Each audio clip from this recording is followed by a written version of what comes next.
Muito bem. Então, na semana passada falávamos dos dons e ministérios espirituais.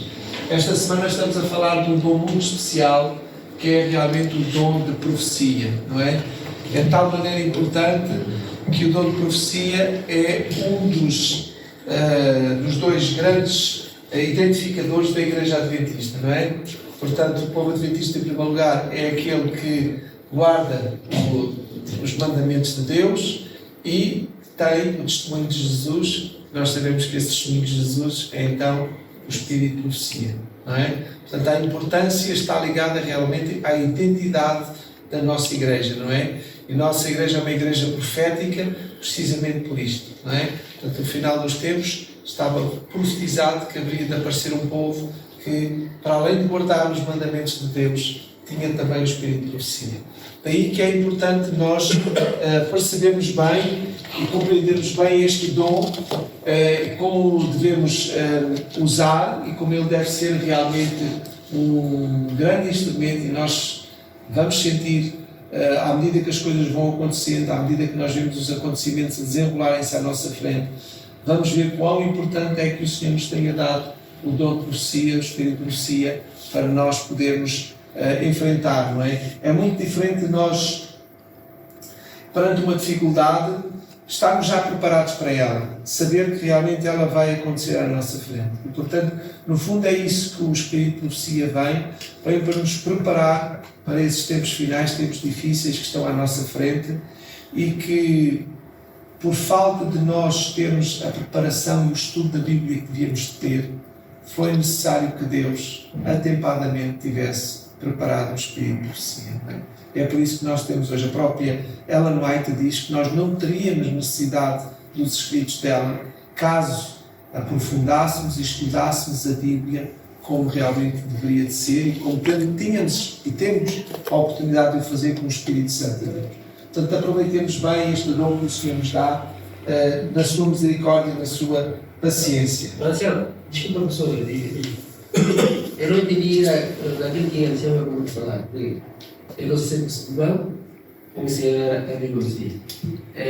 Marcelo, tinha dito que Helena White disse nós não entendíamos bem. Não, nós não teríamos necessidade dos escritos dela se realmente estudássemos aprofundadamente, como podíamos e deveríamos de estudar. Não teríamos necessidade. Porque nós não estudaríamos o livro dela. Não é isso, não. Que não precisávamos dos livros dela. Os livros dela só vêm, é um fruto da misericórdia e da paciência de Deus. Este meu povo não estuda como devia estudar, não aprofunda. Eu vou-vos dar uma ajuda. É mais um sinal da misericórdia e do empenho de Deus para a nossa salvação. É ela mesma que escreveu isso. Eu posso trazer essa citação para os irmãos verem. Eu creio que é no livro Primeiros Escritos.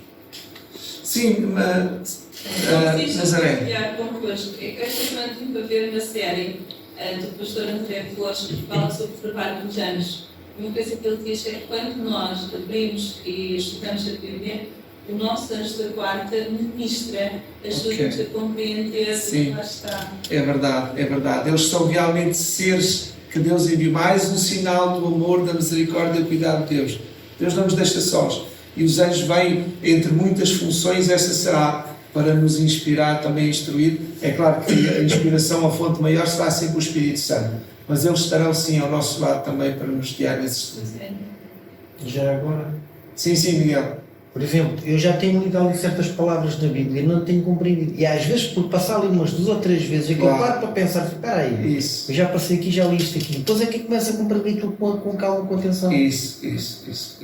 Já tem acontecido também, já tem. Ou seja, a ler. É preciso da nossa parte, às vezes, perseverança. Já está com muita atenção, paciência, muita atenção a olhar para aquilo, ler e tentar ver o que é que aquilo quer dizer. Exatamente. Já tem acontecido também mais comigo. A gente está a ler, com certeza. A gente está a ler uma vez e outra pode não coisa, mas a gente lê com atenção, ver, parar para pensar e dizer, espera aí, tudo isto aconteceu. E é verdade. É verdade. Muito bem. Bom, nos tempos bíblicos, nas Escrituras, o profeta é alguém que recebe comunicações de Deus e transmite o propósito das mesmas ao povo. Os profetas não profetizavam por sua própria iniciativa. Portanto, este é o ponto de partida logo, não é? Aliás, nós lá dentro vimos o exemplo de um profeta, Natã, que falou um pouco de acordo com aquilo que lhe parecia bem, quando Davi lhe pede para construir um templo para o Senhor, e ele de imediato aquilo soou-lhe tão bem, porque nós no fundo é assim, quer dizer, nós tudo o que é para glorificar a Deus, nós achamos bem logo à partida. E o profeta espontaneamente disse a David, sim, é muito boa essa palavra que tu falaste, vai, constrói esse templo maravilhoso para Deus. Mal ele está assim na presença do rei, vem logo a palavra de Deus a Natã e disse, eu não te mandei dizer isso, não é esse o meu plano. Volta lá dentro e desfaz aquilo que tu acabaste de dizer. Gasta então depois disse a Davi, disse que tu tens as mãos manchadas de sangue, não é para um herdeiro teu. Não é Natã que diz, é o Deus que tentando dar uma explicação. Portanto, depois Natã diz assim, um herdeiro teu,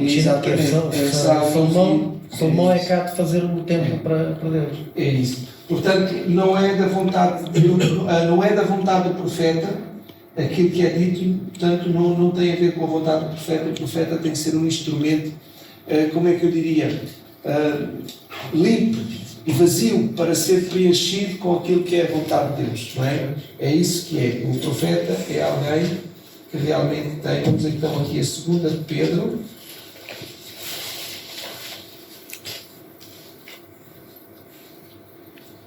Segunda de Pedro 1:21, e vamos ver aqui claramente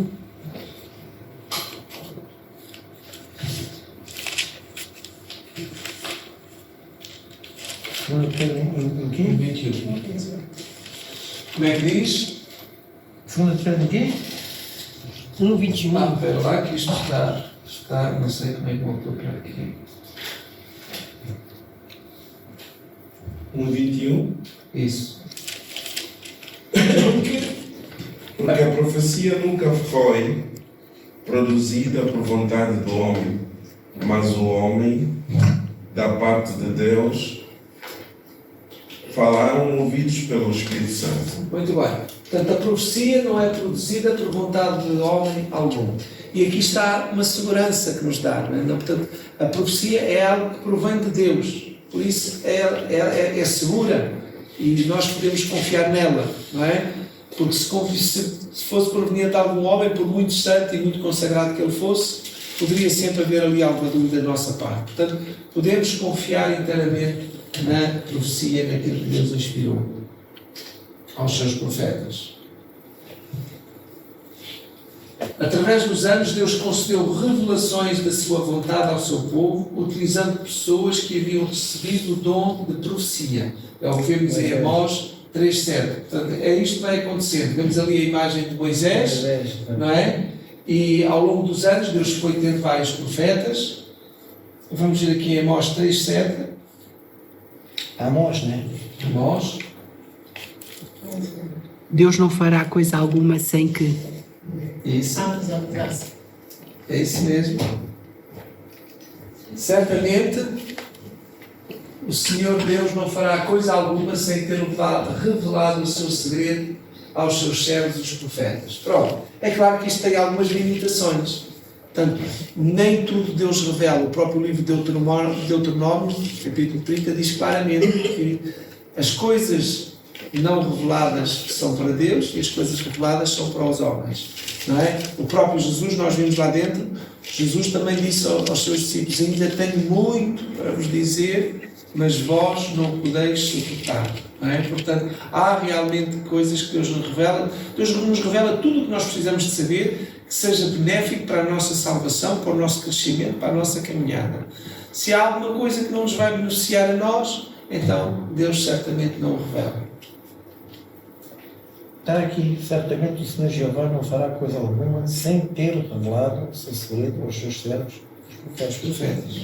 Mas isso não parece contraditório o que o ancião disse? Se o texto diz que Deus não fará coisa alguma, quer dizer que tudo que ele irá fazer, ele antes vai revelar ao profeta, mas não é isso que o ancião disse. Pois não. Enfim, nós temos que entender estas coisas não em termos absolutos, não é? Porque não são verdades completamente absolutas. Nós sabemos que realmente não pode ser assim. não é? Nós sabemos, Deus revelará todos os seus segredos de acordo com aqueles que realmente nos interessam saber. E da forma como a gente pode entender. Também. Também haverá coisas que nós podemos, ou que iríamos entender mal, não é?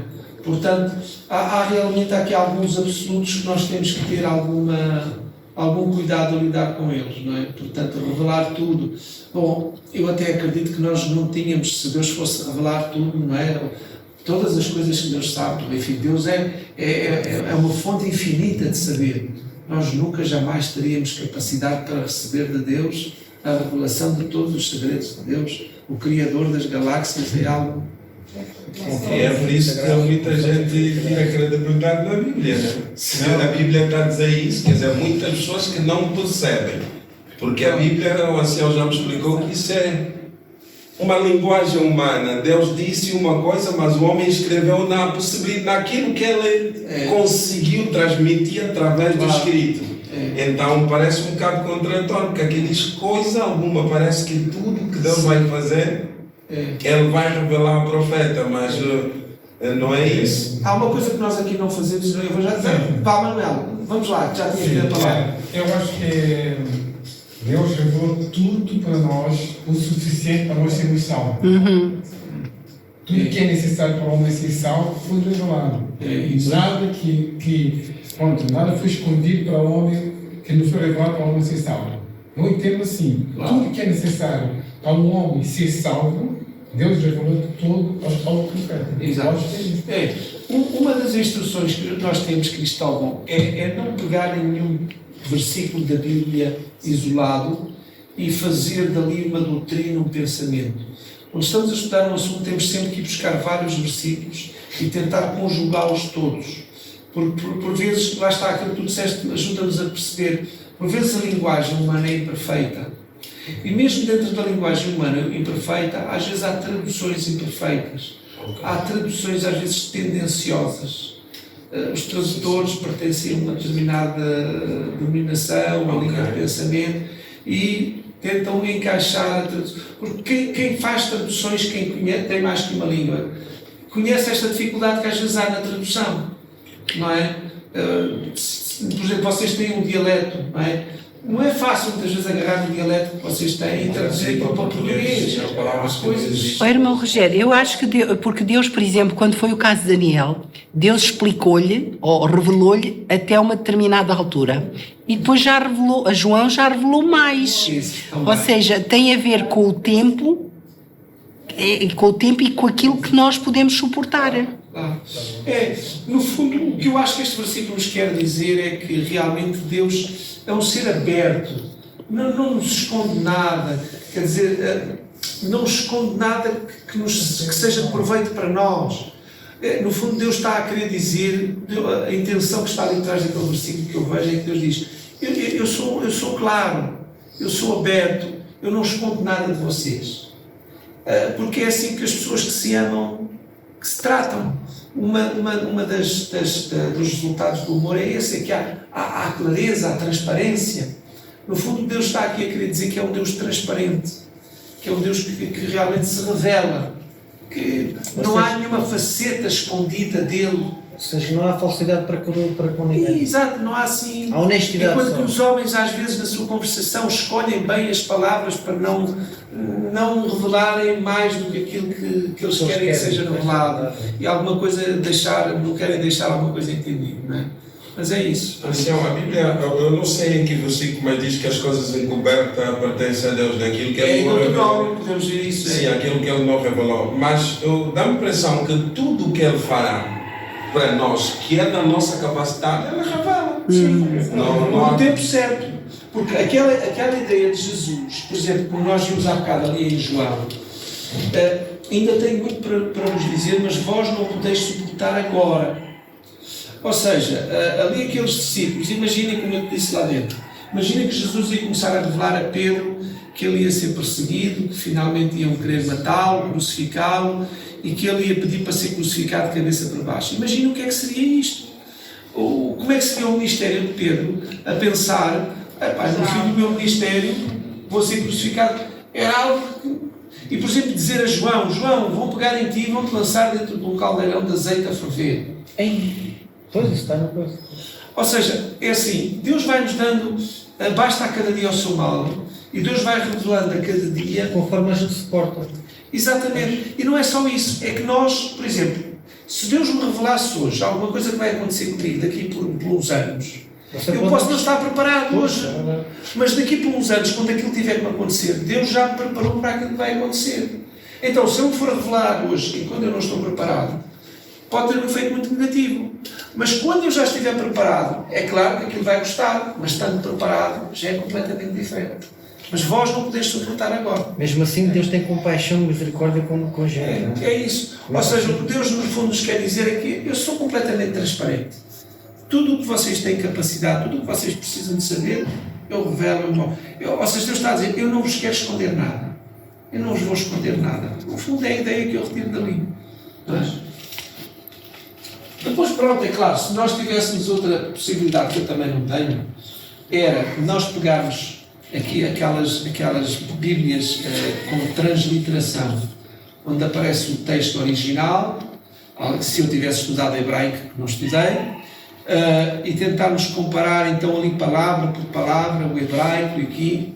Há pastores, há pessoas, há teólogos que conseguem e fazem isso com algum proveito. Então chegam às vezes a conclusões que traziam muita resposta a muitas dúvidas que nós temos. Isto é a mesma coisa, a Bíblia com concordância? Não. É diferente. A transliteração é, tens colunas e tens uma coluna com o texto original, depois tens outra coluna, nossa, pode ser em inglês, normalmente eu não sei se será para português, em inglês, não é? Então tu consegues ler palavra por palavra o que é que eles fizeram do hebraico para o inglês ou para o português. Depois, para além disto, ainda há uma outra dificuldade, é que a Bíblia foi escrita no hebraico antigo. Exatamente.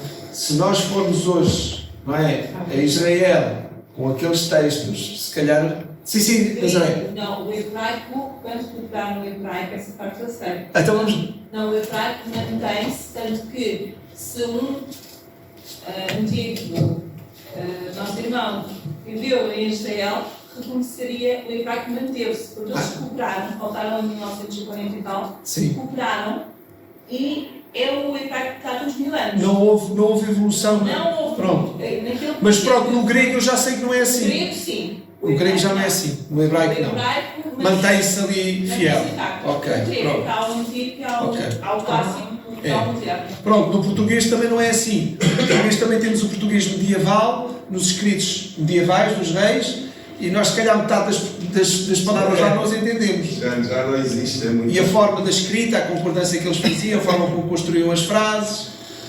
Não vou dizer uma coisa que tem informação e tradução. A questão dos tradutores é que os tradutores são pagos. Ou seja, estamos só a servição de cliente. Ok. Por exemplo, a tradução do rei King James Version. Sim. Aquilo é o quê? Foi uma série de tradutores e foi patrocinado pelo rei.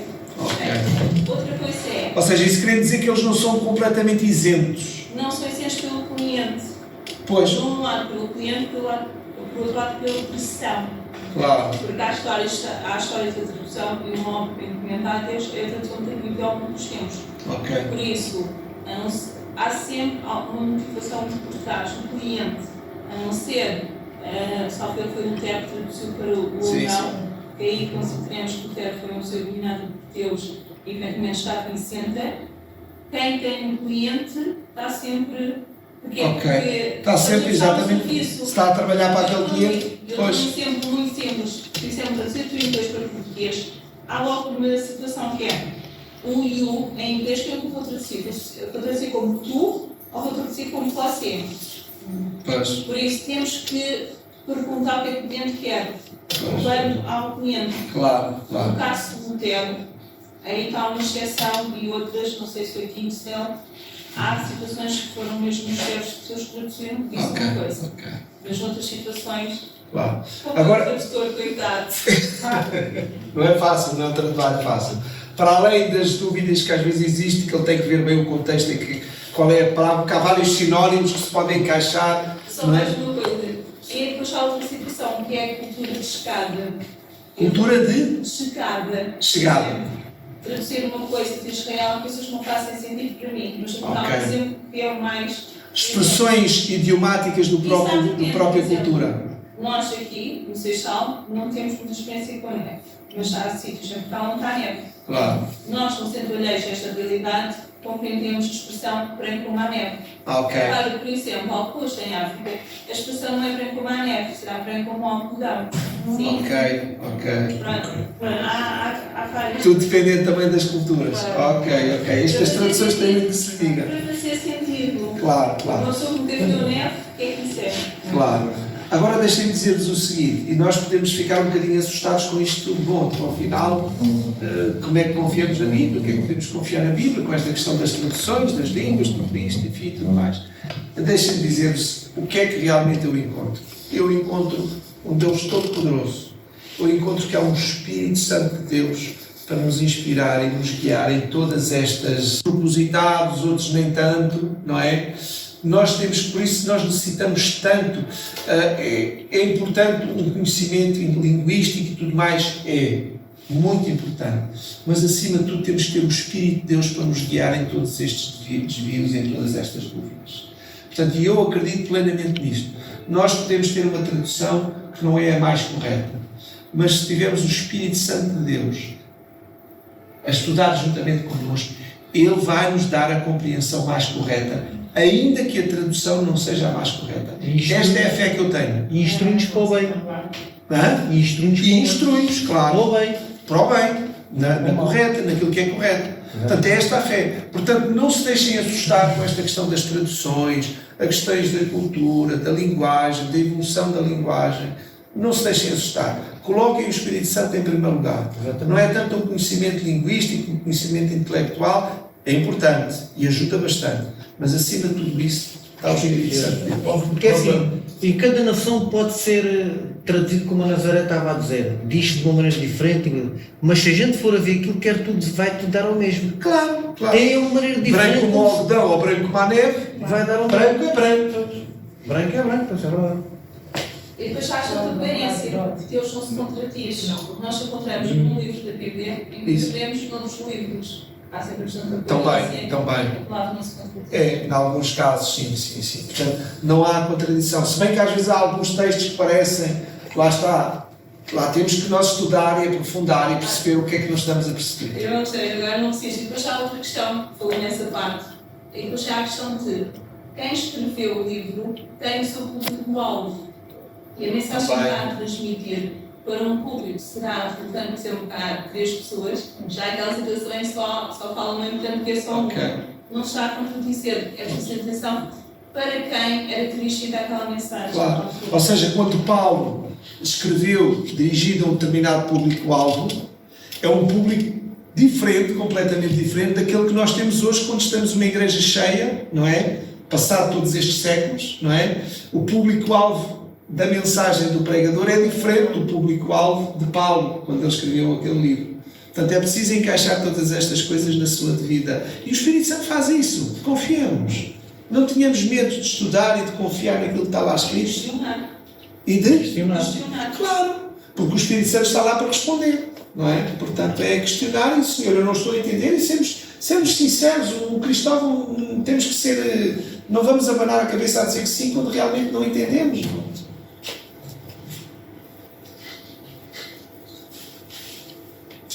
Muito bem, funções do dom profético no Novo Testamento, não é? Para que é que realmente Deus deu este dom? O Novo Testamento concede ao dom de profecia um lugar proeminente entre os dons do Espírito Santo. Portanto, este dom de profecia é um dos principais. Não quer dizer que seja o principal, mas é realmente um dos principais. Vamos ver aqui alguns textos, Romanos 12, 6.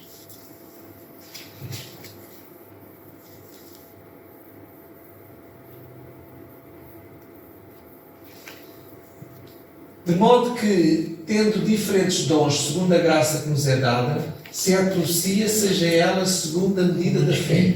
Ok? Vemos aqui uma ligação importante entre a profecia e a fé. Não é?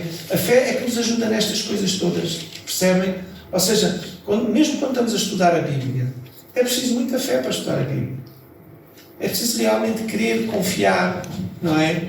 Naquilo que lá está, no Deus que a inspirou, o Deus que selecionou, enfim, o Deus que protegeu, que a Bíblia teve que ser protegida ao longo dos séculos para poder chegar até hoje. Houve muitas tentativas de atitude e Deus conseguiu sempre protegê-lo. Portanto, vemos aqui uma ligação entre a profecia e a fé. E a Bíblia também demorou anos a ser escrita. Claro. Pois, foram anos a... Sim, 1500 anos, não é? Ao longo de mais de 1500 anos. Uns foram escrevendo, depois faleceram, depois veio outros. Portanto, eles escreveram sobre os mesmos temas, pessoas que viveram épocas completamente diferentes, em sítios completamente diferentes, que nunca se conheceram, e daí nós vemos que realmente o espírito que os inspirava tinha que ser o mesmo. Muito bem, vamos avançar. Funções do dom profético no Novo Testamento. Prestar assistência na fundação da igreja, ou seja, o dom profético foi fundamental para que a igreja fosse fundada, para lançar os alicerces da igreja. A igreja foi edificada sobre o fundamento dos apóstolos e profetas, sendo ele mesmo Cristo Jesus a pedra angular. Ok? Portanto, a igreja é fundada, ela é alicerçada, não é? Realmente neste dom da profecia. Efésios 2, 20 e 21.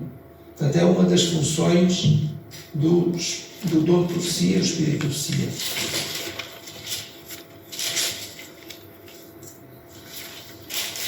Efésios quê? 2, 20 e 21. Edificados sobre o fundamento dos apóstolos e dos profetas, de que Jesus é a principal pedra de esquina. Portanto, estamos fundados, ou seja, é como que uma base segura, que os escritos dos profetas, porque aquilo que foram inspirados por Deus, foram guiados por Deus, são uma base segura em que nós podemos realmente confiar, no qual todo o edifício bem ajustado cresce para templo santo do Senhor. Portanto, o que está por baixo da igreja, os fundamentos da igreja, a segurança da igreja, são estes escritos, estes fundamentos dos profetas, aquilo que eles escreveram. Mais funções do dom profético no Novo Testamento. Iniciar a extensão missionária na igreja. Foi através de profetas que o Espírito Santo selecionou Paulo e Barnabé para a primeira viagem missionária. Atos 13, 2 e 2. E proveu orientação no tocante aos lugares em que os missionários deveriam trabalhar. Portanto, vejam como os profetas eram realmente dirigidos. A determinada altura, Paulo diz que queria ir a determinado lugar, não sei se era a Macedónia, mas que o Espírito Santo não o impediu. Não é? Portanto, vemos claramente o dom dos profetas, da profecia, não só para fundar a igreja, para estabelecer uma base firme, mas depois para expandir, não é? Para que fosse levada a palavra a toda a terra. E a todas as nações, a todas as tribos. Exatamente, sem ninguém ficar de fora. Mais, edificar a igreja. O que profetiza, diz Paulo, edifica a igreja. Portanto, vejam o que é importante edificar a igreja sobre a profecia. Ou seja, a profecia mostra-nos aquilo que está à nossa frente, não é? É uma forma de nos mantermos seguros, de estarmos seguros, não é? Sabendo o que é que nos espera, não é? Para nos prepararmos efetivamente para aquilo que está à nossa frente. As profecias são pronunciadas pelos homens, edificando, exortando e consolando. Eu há bocadinho lá dentro dizia, isto está cada vez mais difícil nesta terra viver sem realmente confiar em Deus. Eu ponho-me a pensar pessoas que às vezes passam por determinadas dificuldades nesta vida e se não conhecem Deus, se não acreditam, se não confiam, aonde é que elas vão se segurar? Como é que é possível? Com tanta gente a puxar um para um lado, outro para o outro, toda a gente a tentar passar por cima, em que é que eles se seguram? É cada vez, e vai ser cada vez mais difícil viver nesta terra sem Deus. Muito bem. 1 Coríntios 14, 4 e 3. Vamos ver o que é que nos diz aqui. Ou 3 e 4, não é? Mas o que profetiza fala aos homens para edificação, exortação e consolação. 4. O que fala língua estranha edifica-se a si mesmo, mas o que profetiza edifica a igreja. Muito bem. O que fala em língua desconhecida. Pronto, é aquela história, creio que estamos a falar aqui, aqui talvez daquela do chamado dom de línguas, que não é dom de línguas o que profetiza edifica a igreja, mas o que realmente fala nessa língua desconhecida em nada ajuda a igreja. Portanto, a profecia é importante para fortalecer a igreja, para confortar e consolar. Então, irmão Sião, todas essas falsas profecias que a gente vê aí, os profetas a falar da tua vida pessoal, isso não tem nada a ver com porquê. Por que um homem de Deus vai estar a profetizar a vida de um membro, vida particular, que não tem nada a ver com a sua vida cristã? E claramente nota-se que é um falso profeta, mas as pessoas seguem esses homens para ouvir essas coisas. E aí também vamos dizer, se a profecia não edifica a igreja, então não tem nada. Nós vamos ficar em silêncio. Nós vamos já ver à frente os critérios para definir se uma pessoa é ou não é profeta. Não é? Há realmente critérios para determinar isso.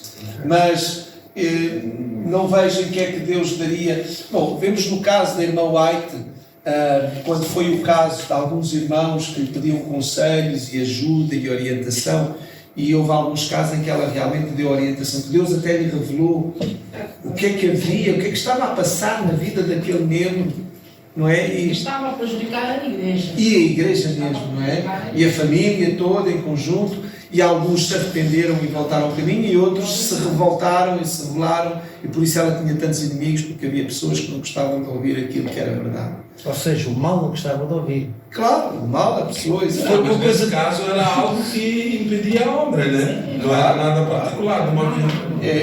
E aí Deus revelou a Ellen White e ela expôs o assunto à pessoa. À pessoa. Não é? Muito bem.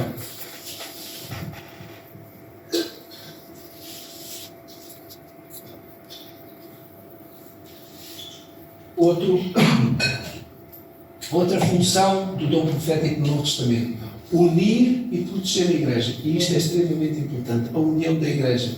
E a profecia pode fazer isso. Os profetas contribuíram para trazer a unidade da fé. Portanto, a fé une. Se houver uma fé comum, uma fé forte, nós vamos nos achegar às pessoas que têm fé como nós temos. Há alguns irmãos que estão aqui e procuram, mas que não têm a fé, que não se ligam. E não é possível essa união forte, não é? Se não houver efetivamente essa fé comum. Uma fé comum.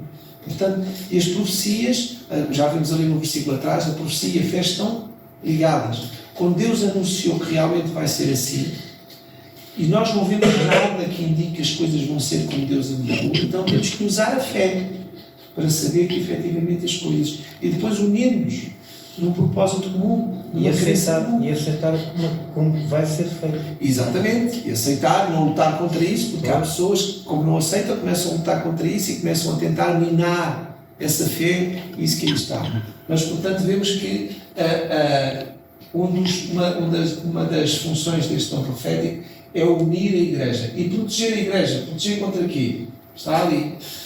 Aluna da unidade de fé, proteger a igreja contra as falsas doutrinas. Portanto, é preciso conhecer bem a profecia, as doutrinas que Deus tem, para não sermos enganados pelas falsas. Se nós não conhecermos a verdadeira, facilmente ou mais facilmente seremos enganados. Assim, este aqui é um dos grandes problemas. Por saber que existem também falsas profecias, por isso é que a fé tem que ser baseada em algo muito lógico, porque só da fé tu podes até acreditar também numa profecia falsa, né? Alguém chega, profetizou, é um bocado perigoso usar só a fé. Mas as profecias que nós estamos aqui a falar são profecias bíblicas. Okay. Se hoje em dia nos aparecer aqui um profeta na igreja, temos que ter muito cuidado com o que tu dizes com isso. Ou seja, temos que ver se esse profeta corresponde ou não aos critérios bíblicos. Primeiro, vamos ver se ele está a contradizer aquilo que algum profeta verdadeiro já disse. Vamos ver os frutos da sua vida, o que é que esse profeta faz. Vamos ver se ele realmente crê, como ele disse, que Jesus veio em carne. Não é? Há toda uma série de critérios que nós temos que analisar e colocar a luz. Não é? Agora que existem falsos profetas, tu ainda há bocado falaste num, eles existem. Se nós estivermos bem alicerçados nas profecias verdadeiras, que nós já testámos, são verdadeiras. Já não vamos cair. Já não vamos cair. Da grande desilusão, né? Ele profetizou que Jesus viria, não sei quem e Pois, tal, exato. mas não foi com a intenção, são pessoas que estudavam a Bíblia, tá vendo? Por isso é que o pai acreditava. Eu não tenho algumas dúvidas em podermos chamar um falso profeta a Guilherme Miller, não é? Tenho muitas dúvidas nisso. Até porque essa profecia estava profetizada também. Exatamente. A data Portanto, tem que estava temos- sendo o evento. E ele confundiu sobre o evento. e mesmo essa confusão foi Não, mas Deus quando alguém permitiu. vem, Deus não confunde. Criar uma desilusão daquela, houve uma falha grave dele ele deixou Deus de lado e tentou criar a sua própria definição do texto que leu. Não. O caso dos discípulos, irmão Rogério, eles pensavam que Deus vinha em Também, glória. Exatamente, e que vinha na geração deles. Exato. Também. Nazaré tinha pedido a palavra. Pronto, relativamente ao fim dos tempos, em que haverão milagres, vão tentar chegar a suportar, vão oferecer outras doutrinas. Quem é de Deus, a palavra de Deus é só uma. Exato. Pode haver revelação de mais verdade, mais compreensão, mas nunca haverá nova verdade. Ou contradição com aquilo que já foi revelado. É preciso ter atenção a isso, porque é uma coisa que vai acontecer no final dos tempos. A Nazaré falou aqui uma coisa importante. Os milagres não podem servir de suporte para a fé.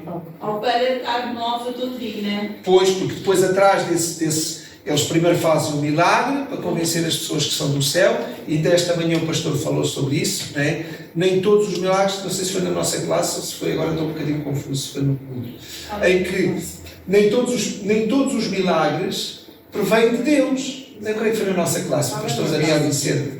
Ou seja, os demónios são seres superiores a nós com capacidade para fazer alguns milagres. Nem todos, mas alguns eles podem fazer. Se nós vamos suportar a nossa fé em milagres, o que vai acontecer é que podemos ser enganados por esses demónios.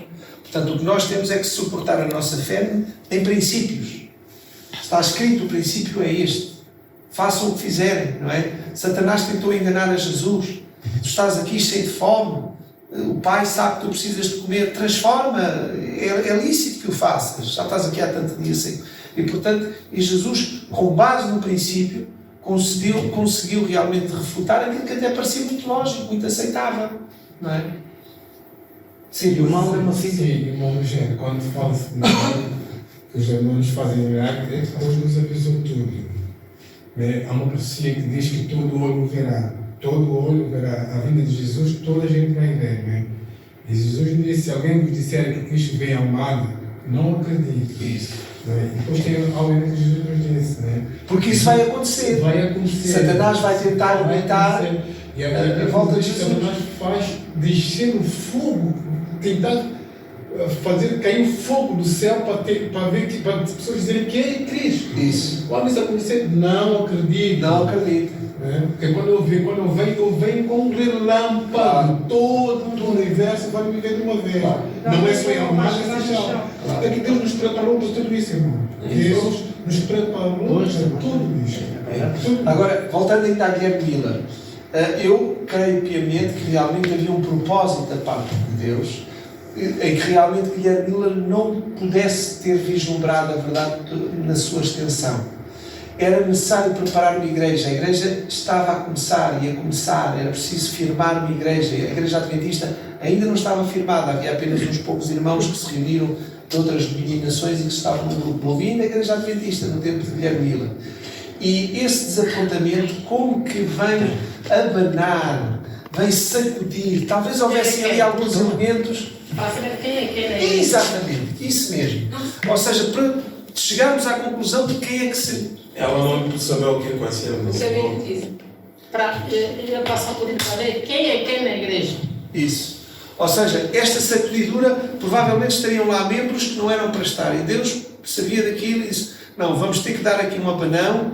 Aqueles que são, vão ficar, porque são mesmo de cá, vão ficar. Aqueles que não são bem de cá ou andam assim um pouco duvidosos, esses vão sair. Não é?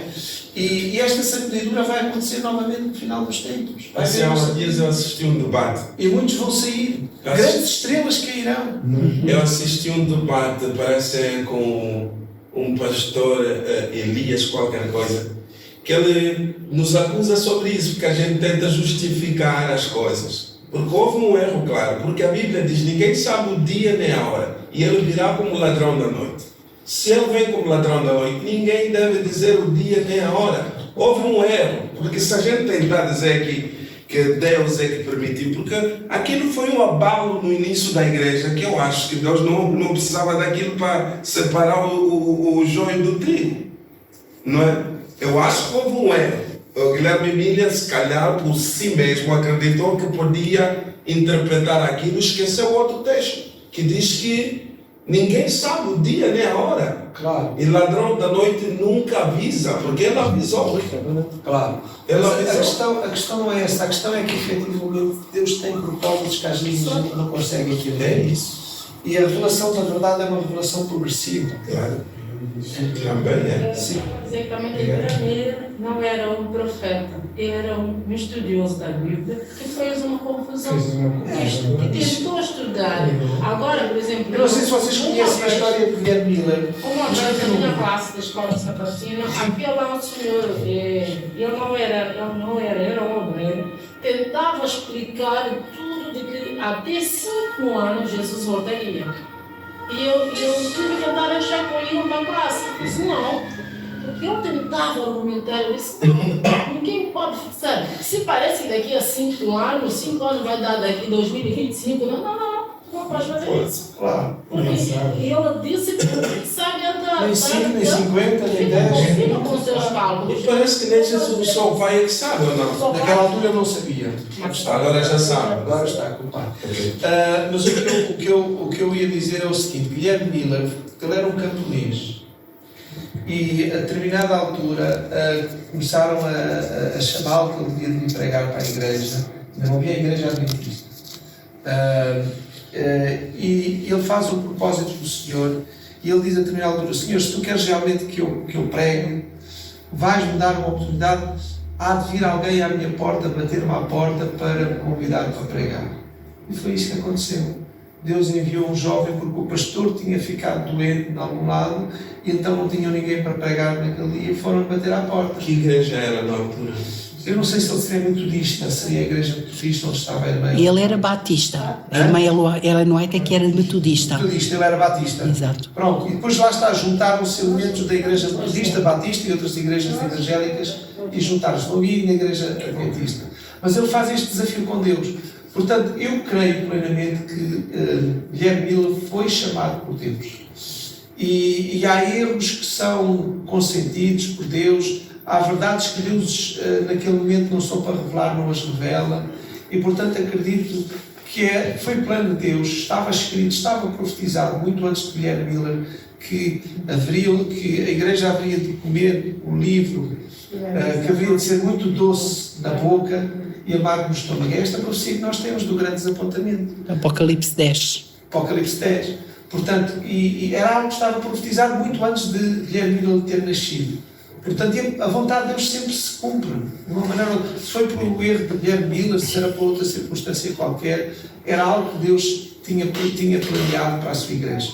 E pronto, às vezes há realmente erros que vêm que parecem inexplicáveis, coisas que a gente não vê, mas que Deus os permite e, enfim, Deus sabe melhor. O pastor explicou isso ontem. No grande conflito. O Paulo Lima. Paulo Lima. Ok. Ontem à noite. Mas falaram sobre Guilherme Miller? Há 2 programas atrás, mas ele ontem repetiu. Ok. O que é que ele disse concretamente sobre Guilherme Miller? É isso, ele era batista, explicou esta situação do livro, explicou isto. Portanto, o que está Apocalipse 10, portanto, aquilo que aconteceu com Guilherme Miller é o que estava profetizado em Apocalipse 10. E uma senhora muito antes. se aquilo pode se repetir. E ele explicou que não, porque essa última profecia que foi dita até a morte de Jesus. Então não tem chance para não tem jamais. Ok, muito bom.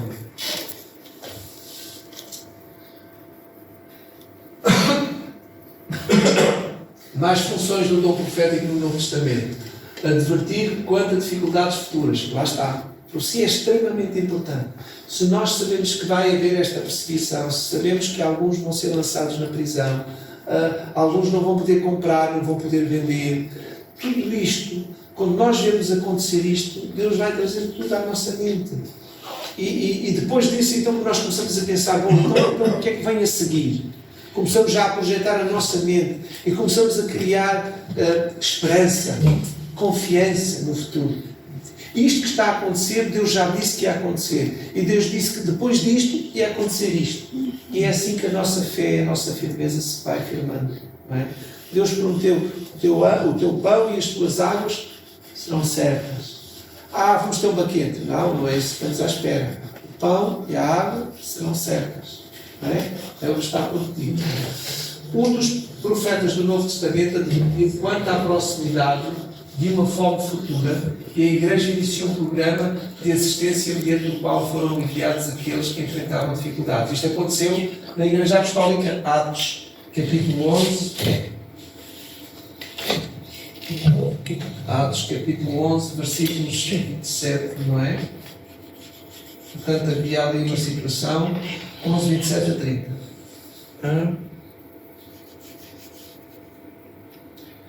27 e 30, não é? Sim. Posso? E naqueles dias... E naqueles dias desceram profetas de Jerusalém para Antioquia.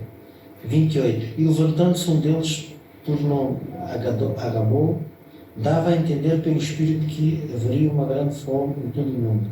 E isso aconteceu no tempo de Cláudio César. Ok. Isto o Cláudio César é o imperador O imperador romano. 29. E os discípulos determinaram mandar cada um conforme o que pudesse socorro aos irmãos que habitavam na Judeia. 30. O que eles com efeito fizeram, enviando aos anciões por mão de Barnabé e de Saulo. Ou seja, Paulo, não é? Saulo tal Paulo, não é? Sim. Barnabé e Saulo. Bom, aqui já seria Paulo. O Saulo era antes da sua conversão. Bom, é daquelas coisas, não sei o que é que será, algum erro eventualmente que estará ali, mas ali era Paulo já o nome dele já... Pois, então espera aí, agora que eu estou aqui a lembrar, aquele que eu estava há bocado a falar, que eu estava a ler Paulo foi enviado a Cláudio César, o tal chefe romano, como era romano. Não, mas eu estou-me a referir naquela conversa que eu estava a dizer. Quando os judeus o prenderam... esta situação é diferente. Pois, exatamente. O prenderam e ele estavam queriam-no matar. Sim. E mandaram... Sim, a Bíblia fala do nome, mas era um tribuno, portanto era Mas acho que é este, Cláudio César, agora que me estou a lembrar. Era o chefe do Não, Cláudio César era imperador. Era o imperador, isso que eu estou a dizer, eles mandaram a ele. Mas ele não foi à presença do imperador nesta ocasião. E depois ele foi à presença do tribuno, que era uma autoridade. Exatamente. Uma autoridade judiciária. Depois eles perguntam, então, mas que mal é que ele fez? Qual é o... e depois os judeus arranjaram aquele 31, é que estava lá na Bíblia. Arranjaram aquele 31, eles queriam não matar, queriam arranjar uma desculpa qualquer, queriam não matar. E ele, o tal tribuno, o safou, disse assim, então eu vou mandá-lo ao tal Cláudio César, que é o seu... Muito bem. Eu lembro de um Cláudio Lísias, que era um governador, creio eu. Mas pronto, não é importante isso agora. Claro. Bom, vemos aqui então claramente um dom de profecia através deste Ágabo, não é? Há pouco lá dentro estávamos a ver determinadas pessoas que são profetas na Bíblia. Nunca escreveram um livro nenhum na Bíblia, mas que a Bíblia claramente os reconhece como profetas. E um dos critérios para determinar se um profeta realmente é verdadeiro é isto, é que aquilo que ele profetiza se vem efetivamente a cumprir. E foi o que aconteceu aqui, portanto, com Ágabo. Portanto, isto para dizer àquelas pessoas que vêm realmente dizer que só são profetas os que têm livros na Bíblia, a própria Bíblia reconhece outros profetas que não têm lá livros escritos, como é aqui o caso de Ágabo. Portanto, o dom de profecia, neste caso concreto, para também ajudar em situações futuras e preparar a Igreja. Mas, nos últimos dias, continuação dos dons espirituais. Esses dons, incluindo o dom de profecia, continuarão a operar em benefício do povo de Deus até o retorno de Cristo. Portanto, até ao fim dos dias. O declínio da espiritualidade da Igreja conduziu a uma redução tanto da presença do Espírito quanto dos seus dons. Falsos profetas ocasionaram perda de confiança no dom profético. Portanto, vejam como é que o inimigo vai minando, não é? Baixando a espiritualidade, como nós vemos ali, vai o Espírito de Deus também se retirando, não é? Se não há realmente esta envolvência com as coisas de Deus, esta entrega, esta devoção a Deus, o Espírito Santo vai se retirando. E depois abre caminho para quê? Para a entrada de falsos profetas, não é? As falsas doutrinas que entram, não é? E portanto ocasionam também a perda de confiança no dom profético. E eu agora coloco aqui esta questão também a nós. Será que o declínio da espiritualidade dentro da Igreja Adventista também está a levar de alguma forma à contestação do dom profético? Quando nós vemos tantos irmãos a questionarem, muitas vezes a não aceitarem o dom de profecia, não será isso um dos sinais da perda de espiritualidade da Igreja e de alguma retirada do Espírito Santo de Deus? É um alerta para nós, para pensarmos nisto, não é? É um alerta, não é? Para esta falta de confiança. Pouco antes do segundo advento, Deus concedeu o dom profético a João Batista para que anunciasse o primeiro advento de Cristo. Podemos esperar que ele envie o mesmo dom para proclamar o segundo advento. Também vemos lá estes versículos em Joel, não é? Pouco antes da volta de Jesus, haverá alguns João Batistas espalhados por esta terra, proclamando: deve ser que depois derramarei o meu Espírito sobre toda a carne. Poderemos estar aqui a falar da chuva seródia.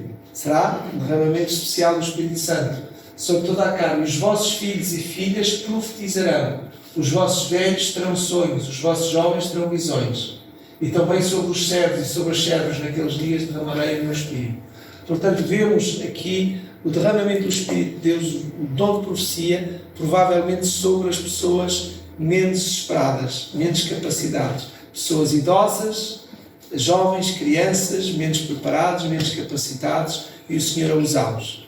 Será porque alguns estarão a ser perseguidos, porque estarão enfraquecidos, alguma coisa? Deus vai usar. Deus usa cada um, seja criança ou maior. Exatamente. E vamos esperar isto no final dos tempos, não é? Vamos esperar isto no final dos tempos. Na Igreja de Manchester, a frase testemunho de Jesus se refere ao dom profético. Isso fica claro na comparação do Apocalipse 19:10 com o Apocalipse 22:9.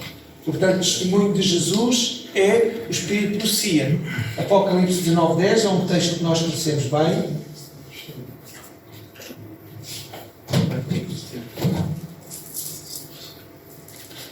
É aquela situação de João, quando realmente tem a visão daquele anjo, com aquele anjo à frente dele, e eu lancei-me a seus pés para o adorar, mas ele disse: olha, não faças tal. Eu sou teu conservo e de teus irmãos que têm o testemunho de Jesus. Adora a Deus, porque o testemunho de Jesus é o Espírito de profecia. Portanto, Jesus fala pela boca do Espírito de profecia. Não é? Jesus testemunha através do Espírito de profecia. É isto que nos diz realmente aqui. E, portanto, é isto que dá força, nos deve dar fé no Espírito de profecia, porque realmente é Jesus falando através de Ellen White. E Apocalipse 22:9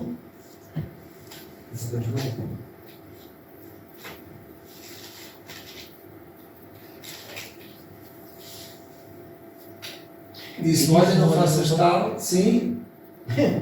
Disse-me: olha, não faças tal, porque eu sou conservo teu e dos teus irmãos, dos profetas, e dos que guardam as palavras deste livro. Adora a Deus. Muito bem.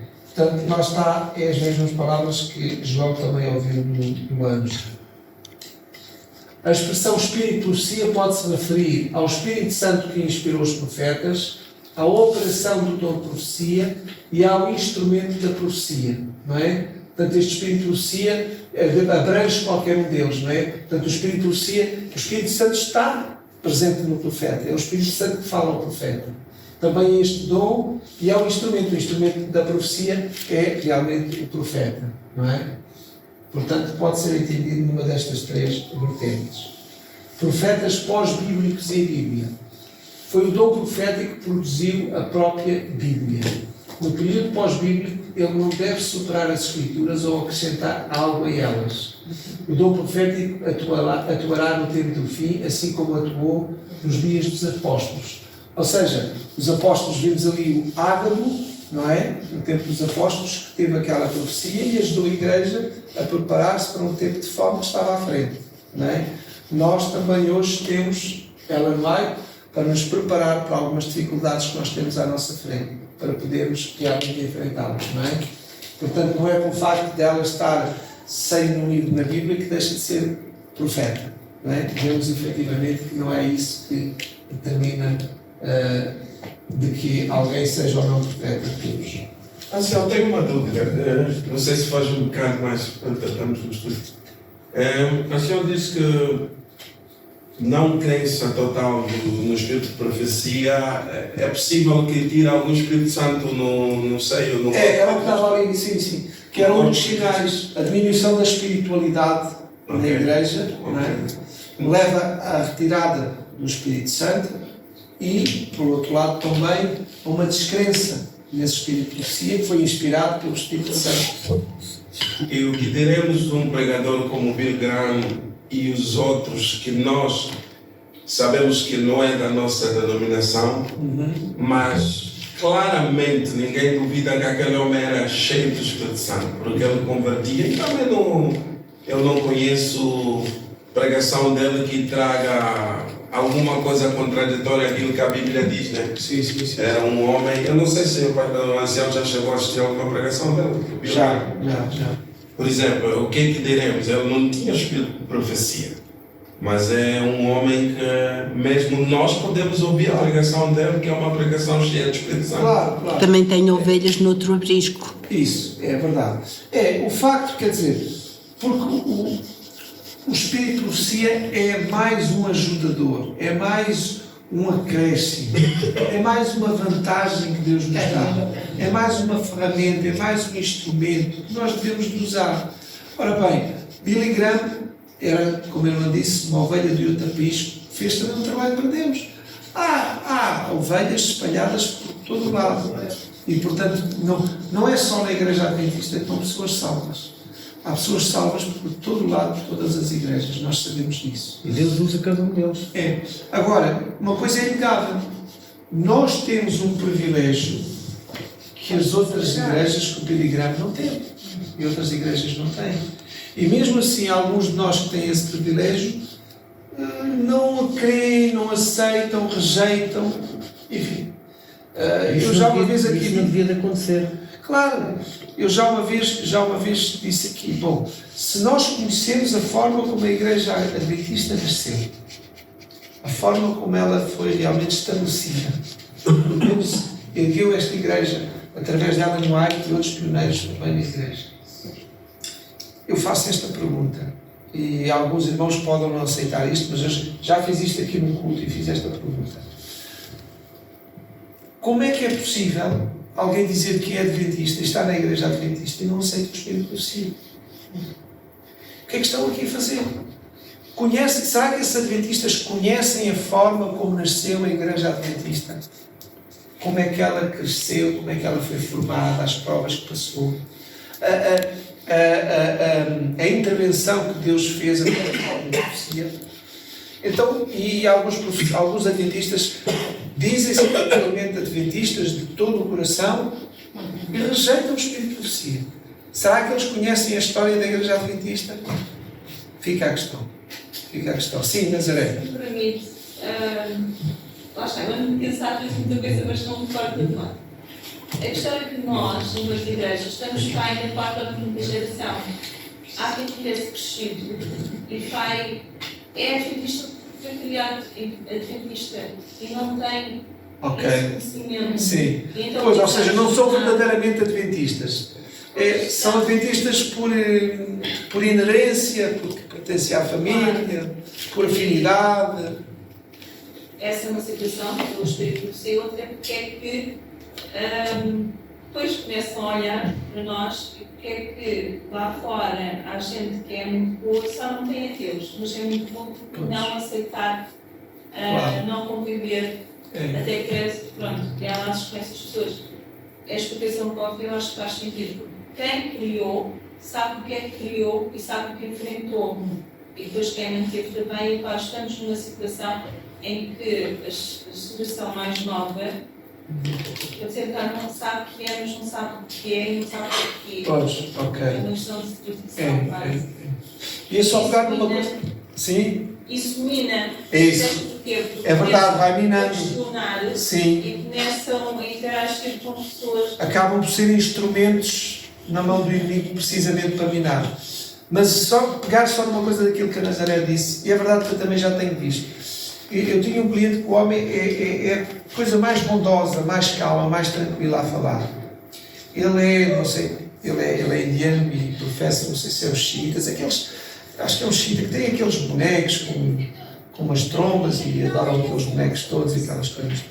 Mas em termos de pessoa tranquilo, calma, bondosa, pacífica, é das pessoas mais tranquilas e pacíficas. E eu dizia cá para mim, este homem está aqui com toda a sua bondade, com toda a sua paz, com tudo de bom que ele tem. A questão é esta: não é as pessoas boas que se vão salvar. Quem se vai salvar é quem aceitou Cristo como Senhor e Salvador. Ninguém se salva por ser bom, por ser bondoso, por ser pacífico. Nós salvamos por ter Cristo. É verdade que, claro, agora vamos entrar. Se verdadeiramente temos Cristo, então vamos começar a manifestar essas características. Mas não é, Deus precisa realmente, antes de mais, que nós tenhamos alguém que pague. Porque estas pessoas bondosas que estão fora da igreja e que não aceitaram Cristo, também elas são bondosas, mas quem é que vai pagar os pecados delas? Ou alguém vai dizer que elas, por serem bondosas, não têm pecados? Têm, não é? Então quem é que paga? São elas mesmas. Com toda a bondade que elas têm, com todas as boas obras, e existem pessoas com, enfim, muitas boas obras para apresentar. Todas essas boas obras não são suficientes para pagar os pecados que elas cometeram. Portanto, ninguém se salva porque é pessoa bondosa, ninguém se salva porque é uma pessoa generosa. Pessoas que entregam a fortuna toda para dar. É bom, isso é bom, mas Paulo diz que ainda que eu entregasse a minha fortuna para os pobres, se eu não tiver amor, não serve de nada. Ancião, as pessoas... Não, mas... Não, vai estar a lembrar aquela situação em que a gente faz trabalho, agora não me recordo se é mesmo do Espírito Santo, ou do Espírito Santo ou se não, mas que no final dos tempos estão se encher as pessoas, Claro. as pessoas dirão. Faz sentido que eu não os conheço. Claro. E fizeram coisas Isso. É verdade. extraordinárias. É não verdade, é verdade. Afastai-vos de mim, vós que praticais a iniquidade. Ou seja, eles falavam em nome de Jesus, fizeram milagres em nome de Jesus e tudo mais, mas depois, os frutos ali dele, afastai-vos de mim, vós que praticais a iniquidade. Ou seja, eles falavam em nome de Jesus, mas a vida deles não estava segundo aquilo que era Cristo. Não é? Sim, eu queria perceber. Há tais pessoas, os membros da Igreja Adventista, que recusam os escritos de Ellen White. Será que eles recusam ou eles são contra o exagero que é no entendimento deles? Eles recusam totalmente. Cristão, não é assim. Nós não temos a capacidade para chegar a selecionar. É que depois alguns entram nisso. Sim. Este é inspirado, aquele não é inspirado. Quem é que nos dá a capacidade de decidir o que é que está inspirado e o que é que não é inspirado? Alguns entram por esse caminho. Isto foi inspirado, aquilo não foi inspirado. Cuidado, isso é perigoso. Nas coisas de Deus, é sim ou não? Não há um talvez, não há um assim. Portanto, ou nós aceitamos ou nós não aceitamos. Essa é que é a questão. Ou aceitamos ou não aceitamos. O entrar nesse caminho, começar a escolher. Então, para o irmão, sim, este foi inspirado, mas eu vou ver, eu acho que aqui estás a dizer que é inspirado e para mim não é inspirado. É como se diz, se ensina ou não. Exatamente, porque o passo disso é pecado, como disse Jesus. Mas a própria Ellen White disse que nós temos a luz maior que a Bíblia, a luz menor, para nos ajudar a nos clarificar daquilo que a gente não entende. Mas há pessoas, por exemplo, que têm esta dificuldade, por quê? Por exemplo, dos nossos inscritos da Escola Sabatina, num podcast é um pastor da Igreja Evangélica que perguntou isso. Por que todos os estudos da Escola Sabatina têm que citar Helena White? Parece um bocado de exagero, porque a Bíblia tem tudo que a gente precisa. Eu não estou a dizer que é, tá vendo? É o que eu vou estudando, estou aprendendo, por isso é que eu estou cá. Mas parece um bocado lógico, né? Cada capítulo que lê vem Helena White, cada capítulo vem, parece que está ao mesmo pé, porque a Helena White disse, ela própria diz, eu li um escrito dela que disse, vamos ter cuidado com isso, que nós temos a luz maior que a Bíblia. Os meus escritos são luz menores. É isso que o ancião diz. Por nós temos a dificuldade de ler a Escritura, Deus inspirou a Helena White para nos esclarecer muita coisa que nós não entendemos lá. Mas será que há necessidade de colocar a Helena White no sítio onde nós colocamos? Este é que é o problema de muitos irmãos. Eu não sei. Uma primeira observação. Quando nós falamos do Espírito de Profecia, até devemos evitar usar o nome de Ellen White, porque caiu assim Ellen White. Nós falamos, quando nós estamos a citar o Espírito de Profecia diz isto. Não é porque Ellen White estamos a personalizar. Ela não disse nada. Ela escreveu aquilo que Deus nos escreveu, aquelas visões que Deus lhe deu. Usou a linguagem dela, como os outros profetas na Bíblia também usaram as linguagens deles, para uma visão, ela descreveu a visão divina, com as palavras dela. Portanto, primeiro ponto, não é o que ela no diz, é o Espírito de Profecia. Porque em vez de... disse que é. Não é White. Pois, é o Espírito de Profecia que diz. E depois está lá o nome dela no White, mas podia lá estar o nome de 2 outros homens que vieram antes dela e que recusaram. E o valor era exatamente o mesmo. Tanto um como o outro, não interessa se era o White ou se era qualquer um dos dois. Portanto, logo o primeiro erro que nós caímos, Ellen White diz, e as pessoas cá fora, e eu venho, isto é o nome de uma mulher, isto é uma mulher, isto faz parte dos nós, do reino, e desvalorizam, porque é logo aí. Se nós dissermos que aquilo realmente é o testemunho de Jesus, o testemunho de Jesus diz, no livro o Espírito de Profecia diz, não é? Logo aí, não é? Alguém pediu para falar? Sim, era mesmo aquilo que eu queria, e muito com um assunto que eu ia dizer, porque às vezes nós temos que tomar atenção com aquilo, não só citar o nome da irmã White, porque ela não pediu isto. Não, ela pelo contrário, ela escondia-se, ela queria desaparecer, ela queria entregar o escrito e esconder-se. Nunca procurou ser conhecida, nunca procurou fama, não era isso. Ela queria.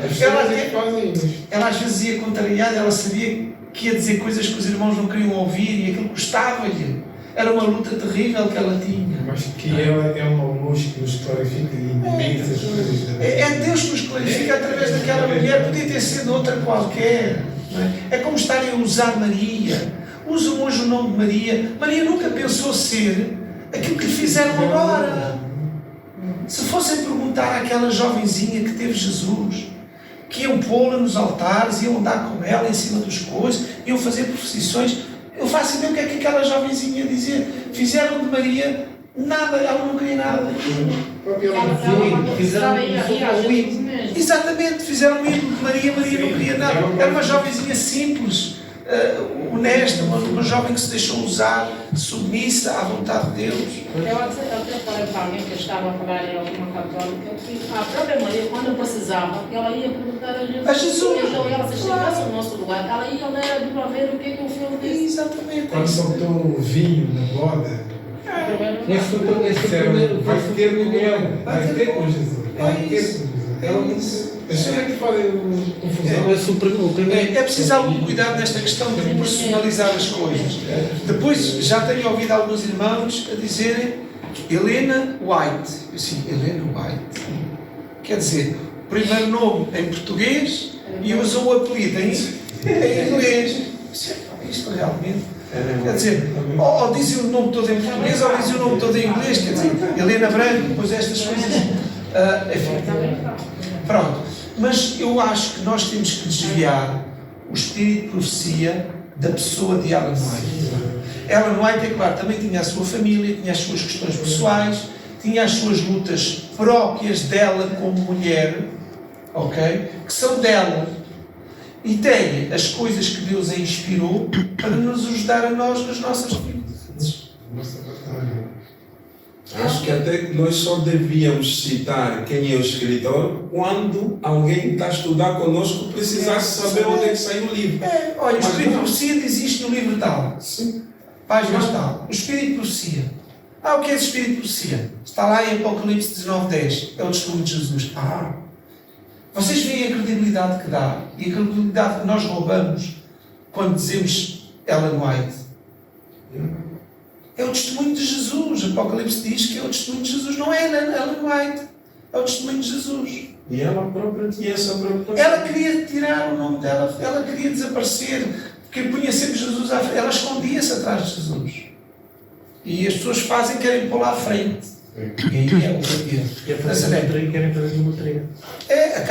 há uma espécie de uma idolatria. Percebo o que o Cristóvão está a dizer.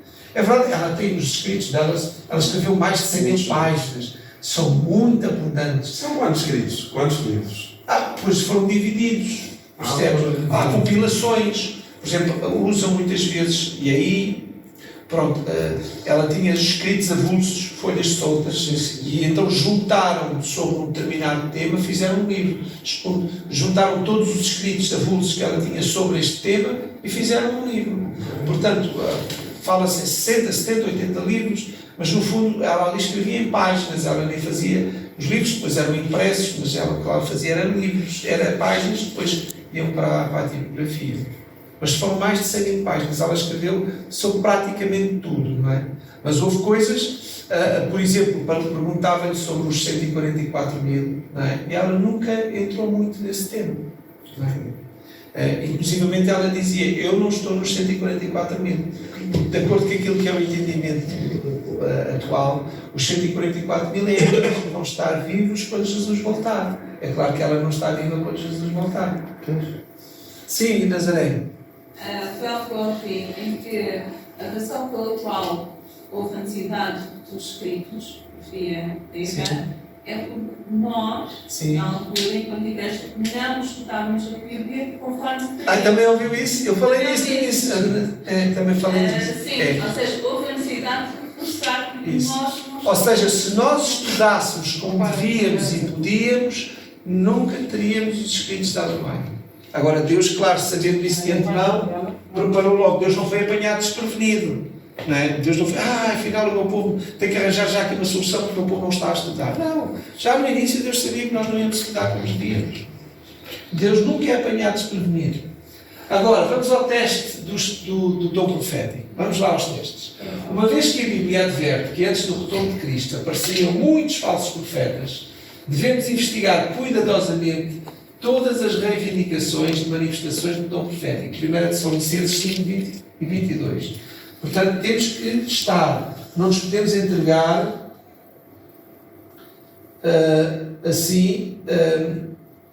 de ânimo leve. Não desprezeis as profecias. Primeiro ponto. Examinai tudo e retendo bem. Abstendo-vos de toda a aparência do mal. Não é só do mal, atenção. Até da aparência do mal nós temos que nos abster. Alguma coisa que a gente saiba que vai causar escândalo a alguém, temos que nos abastecer. Portanto, temos aqui uma advertência. Não desprezar as profecias. As profecias são importantes. Mas examinar, de acordo com os critérios, com as escrituras.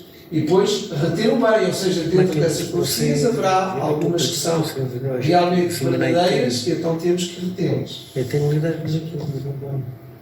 Como? Eu tenho lido aquele livro canino que é Examinai Tudo, escrito por é o pastor Eu tenho lido às vezes certas coisas, que às vezes quando sexta-feira quando eu vou buscar estou lá no ele é um grande evangelista, ele tem muitas experiências, ele comunicou com diversas religiões, é um homem que consegue falar com qualquer pessoa de qualquer religião. Mark Finley. É isso. Bom, vamos lá então aqui aos testes. Primeiro teste. Harmoniza-se com a mensagem da Bíblia. Deixem-me perguntar isto. O que é que nós precisamos? Há uma coisa aqui importante. É que para nós podermos confrontar um profeta, se é ou não é de acordo com a Bíblia, nós temos que conhecer a Bíblia. Minimamente temos que a conhecer. Ok?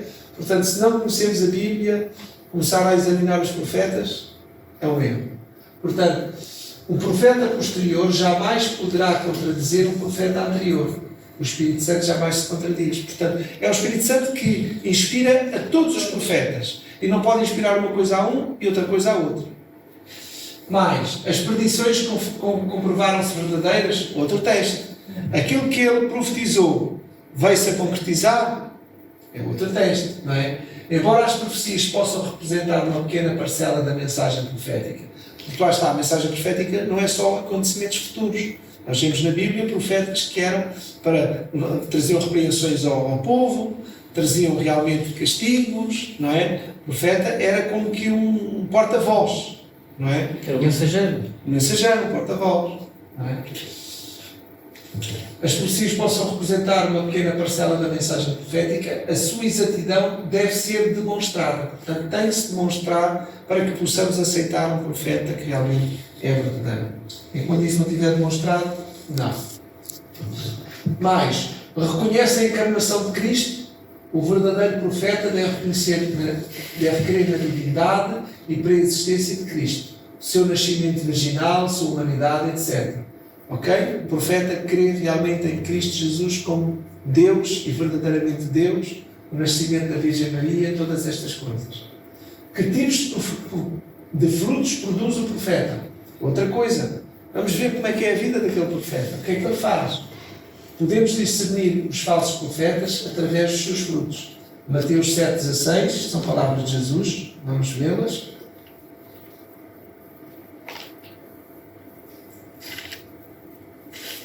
É 15:16, não é? 7,16.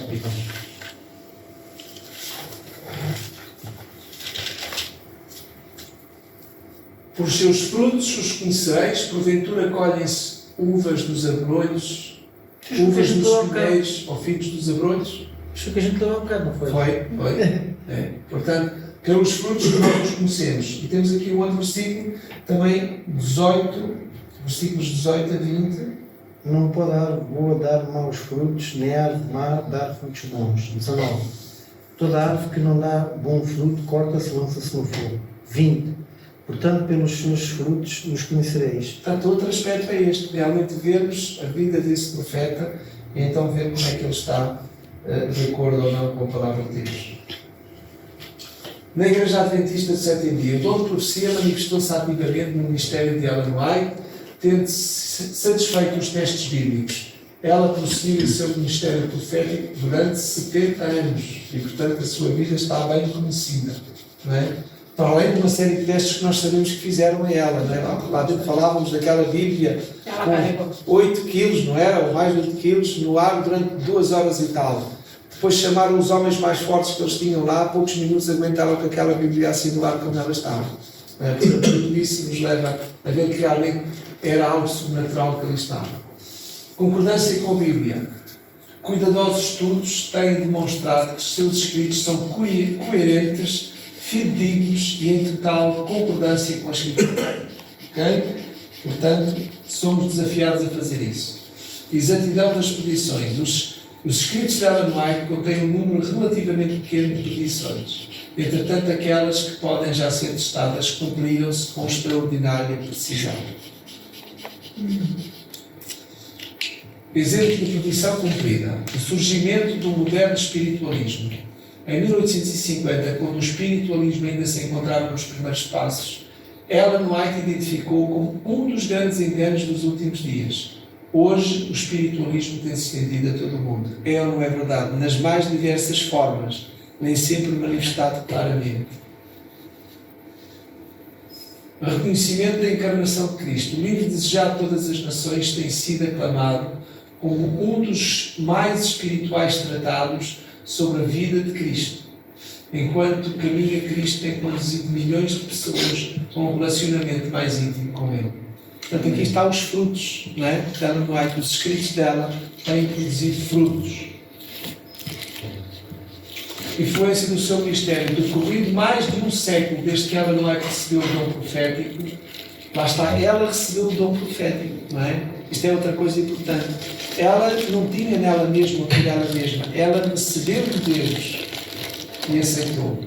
A igreja e a vida daqueles que atenderam a seus conselhos revelam o impacto de sua vida e suas mensagens. Portanto, ela impacta, não é? Ela mexe na vida das pessoas que efetivamente recebem os seus escritos. Ali naquele. Vamos lá, desculpa, vou conseguir começar a fazer alguma coisa? Sim. Está ali. Não. O outro livro. Está ali.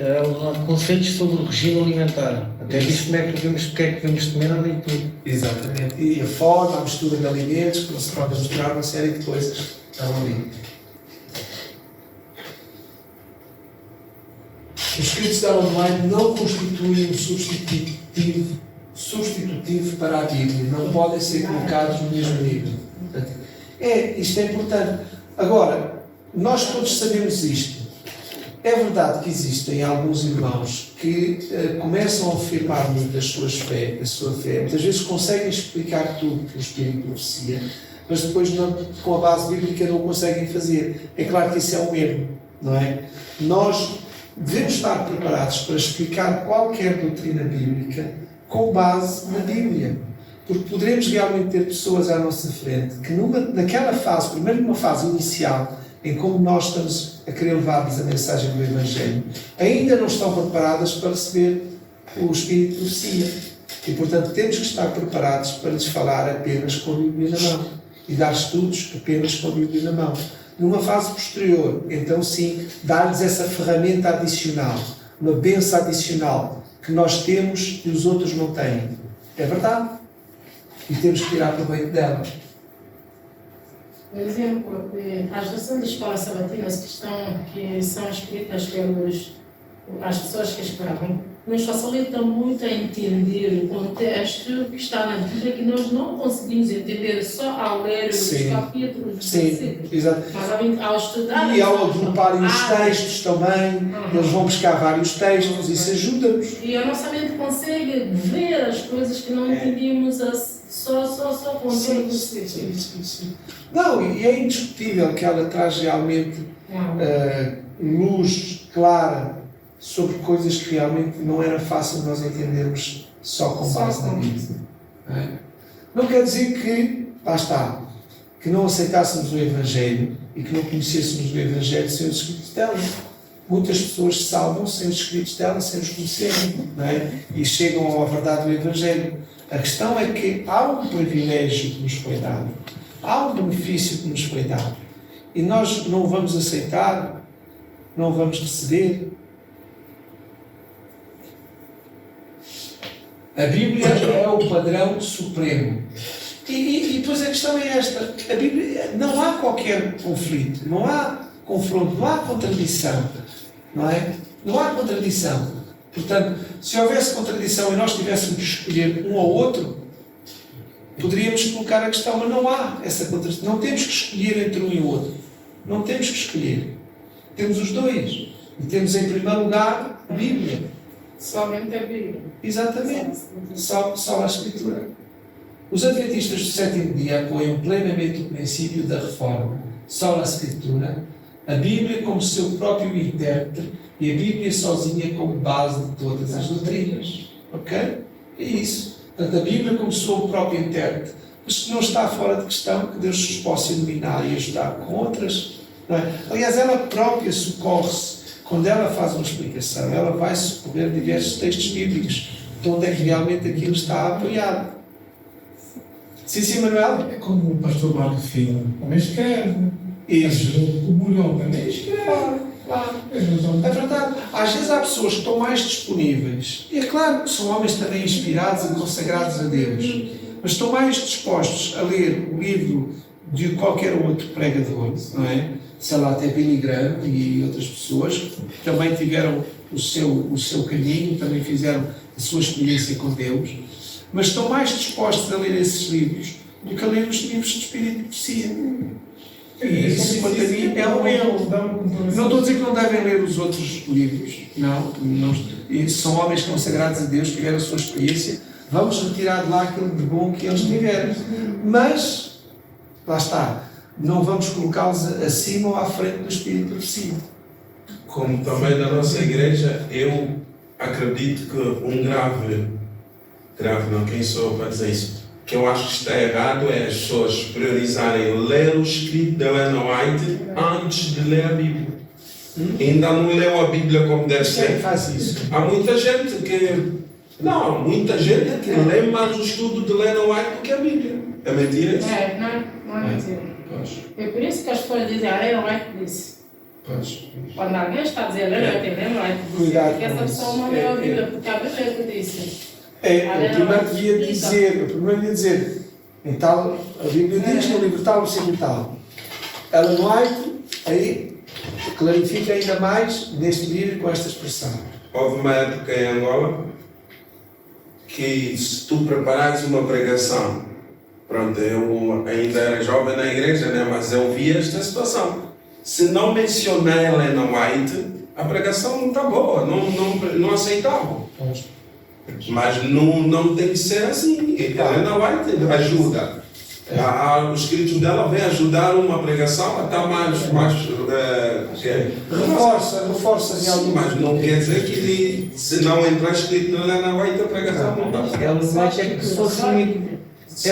é que fosse um intérprete da Bíblia. Claro, ela ajuda. Ajuda porque E ela traz algumas coisas para o nosso tempo também, né? Coisas que. É isto que o irmão estava a dizer da Bíblia que ela tinha na mão? Não, por acaso aqui não está, mas sim, há uma ilustração, é claro que não se tirou nenhuma fotografia, mas há uma ilustração. É uma Bíblia enorme, que usava alguns 8 quilos ou 9. Ela teve 2 horas e tal que a Bíblia levantada, não é? certeza que não era a mão dela, nem a Claro, força dela. Pronto. É claro que isto só por si não é suficiente, mas que é algo sobrenatural, é. Portanto, ela Era o Espírito de Deus ali a superar a força Como é que nós sabemos Porque que é o os outros Espírito? homens foram lá segurar, não conseguiram. Não, tiveram apenas alguns poucos minutos. Não é? Que alguns ainda pensaram, afinal a Bíblia se calhar não é tão pesada como parece. E foram lá. Homens com outra postura física completamente diferente. Não conseguiram. Conseguiram poucos minutos, ela teve 2 horas. E ela fez isso em circunstâncias. À frente da igreja, numa situação em que eles estavam reunidos. Muitas vezes ela estava a falar, a pregar, estava numa reunião e de repente ela entrava em visão. Ok. E a partir daquele momento podiam falar para ela, podiam passar-lhe à frente os olhos. É como se ela ficava. E tentavam mexer os braços, não mexia, ela ficava como que em pé. Estava, Respiravam. ninguém tentava lhe baixar o braço. Respiravam. E não respirava. Estava usando. Portanto, ela estava por vezes horas sem respirar. Ok? Pronto. E claro que não é só por isso que nós vamos acreditar, pois vamos juntar isso a tudo mais que ela tem escrito. Muito bem. Portanto, o Espírito de Profecia é um guia para a Bíblia. Um guia. É um guia de estudo. Um guia de estudo. Muito bem. Ela encarou o seu trabalho como a condução das pessoas de volta à Bíblia. Vejam, ela não quer afastar as pessoas da Bíblia. Ela quer usar os seus escritos para atrair as pessoas à Bíblia. Que é exatamente o contrário daquilo que nós estávamos agora aqui a dizer. Que as pessoas leem mais, deixam de ler a Bíblia para ler o Espírito de Profecia. O objetivo dela era para diga, irmã. O povo adventista não tem estado a ler a Bíblia. É esse que é o problema. Não leem o Espírito de Profecia, mas também não leem a Bíblia. Esse é que é o grande problema. Querem procurar coisas. Agora tem áudio, mas as pessoas não conseguem ouvir, pelo menos para ir ver se isso é realidade. Às vezes há certos irmãos, vê-se nas redes sociais, eles passam horas a pesquisar questões do Papa, do disto, daquilo. Mas para ler. E se é a marca da besta, esta que é a marca. E perdem-se ali horas e horas e horas e horas naquilo. Meus queridos irmãos, é a Bíblia. Tem que se perder horas, é aqui. É aqui. Tempo, Nas redes sociais investe-se ali horas, às vezes em coisas. Horas, isto é, a gente está concentrado. Pois eu não sei, mas eu vejo pela quantidade de mensagens e de coisas que colocam lá, dá-me a ideia que é realmente investido ali muito tempo. As pessoas têm a Bíblia no telemóvel, no iPad, mas não conseguem ler mesmo. Ouvir. Tem a ela ouvir. É verdade, hoje há tanta forma, é isso, Nazarena. A coisa que no tempo dela não havia esta facilidade como nós temos hoje, não é? Ela encarou o seu trabalho como a condução das pessoas de volta à Bíblia. Pouca importância é dada à Bíblia, e assim o Senhor concedeu uma luz menor para conduzir homens e mulheres à luz maior. Lá está. É isto que ela diz. Os escritos dela é para atrair as pessoas, não para os seus próprios escritos, é atrair as pessoas para a Bíblia. Se nós lemos ali alguma coisa, normalmente devemos ir à Bíblia buscar a confirmação daquilo que ela já escreveu. Porque está lá tudo confirmado. Eu gosto muito de estar por as pessoas acompanharem aquele livro, examinar tudo. Porque examinar tudo não tem explicação. Mas tem versos da Bíblia que a pessoa vai lá estudar e depois consegue entender. Aliás, Examinar mesmo. todos os escritos dela estão cheios de versículos bíblicos. Nós lemos um livro e ela, quando diz alguma afirmação, coloca lá o versículo bíblico. Ora, se nós tivermos o hábito, ou nós já sabemos de cor o versículo e dizemos já não vale a pena ver, que eu já sei o que é que este versículo diz. Mas cada vez que estamos a ler um Espírito de Profecia, formos consultar todos os textos que ela menciona, é uma das formas como ela diz de nos levar à Bíblia. Portanto, se estamos a ler a É a Bíblia que diz. Exatamente. Nós devemos ter uma Bíblia ao lado ou em cima, acima do livro, para constantemente saltar do Espírito de Profecia para a Bíblia. Do Espírito de Profecia para a Bíblia. E fazer constantemente aquele salto. Bom, é o último slide. O Espírito de Profecia e a Bíblia. Auxílio na compreensão da Bíblia. Lá está, é um auxílio. Os testemunhos escritos não são concedidos a fim de prover nova luz. Ela não dá novidades em relação à Bíblia. Ela vai buscar tudo o que já está escrito. Clarifica tudo o que já está escrito antes. Mas para imprimir. Não há novos livros, não há novos versículos, não há novos capítulos, nada. Mas tem muita novidade, pode acontecer. Na compreensão. A novidade é que tu compreendes, alargas a compreensão daquilo que lá está. Mas isso eu também já tenho feito sem os escritos. Eu, às vezes já tenho lido determinados versículos que eu digo, eu não entendia bem isto no antes. E volto a ler. Ah, realmente era isto que queria dizer. Deve acontecer com os irmãos ter um entendimento maior sobre um determinado versículo. Até aqui, quando estamos aqui sentados, tem Sim. semanas que a pessoa pode ler e tenta entender, mas há esclarecimentos que nós aqui, uma pessoa consegue explicar, era o mesmo versículo, mas de uma forma assim, mais da maneira da pessoa, e nós conseguimos entender, Claro. então era isso. É. Mas é que está ali. Fizemos um regime alimentar. Há muita coisa dela não é, que é novidade, que a Bíblia não tem. Que a Bíblia não fala. A Bíblia tem, em termos gerais, não é? E ela vai entrar nos pormenores, não é? Mas se tu seguires o regime alimentar que está na Bíblia, mas estás bem. Aliás, se tu fores ver o regime da Bíblia alimentar, vais a Gênesis e está lá.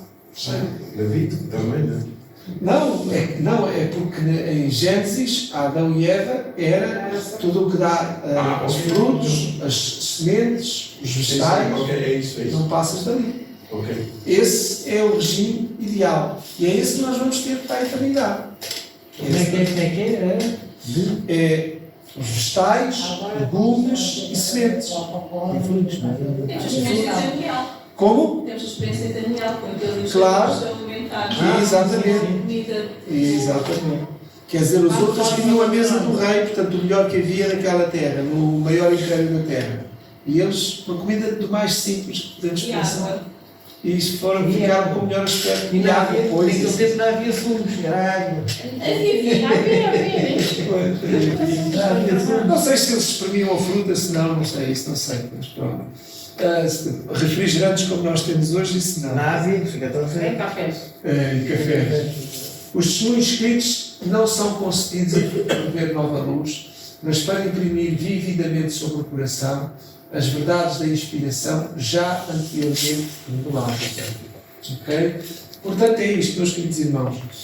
Ao lerem o Espírito de Profecia, pensem, nós estamos na Igreja Adventista. Como é que a Igreja Adventista nasceu? Aqueles pioneiros, Ellen White, eles reuniam-se noites inteiras a estudar as profecias, a estudar Daniel. E Deus os iluminava e os instruía. E eles escreveram estes livros. A compreensão que nós temos hoje das profecias de Daniel foram horas e horas e horas de estudo destes homens.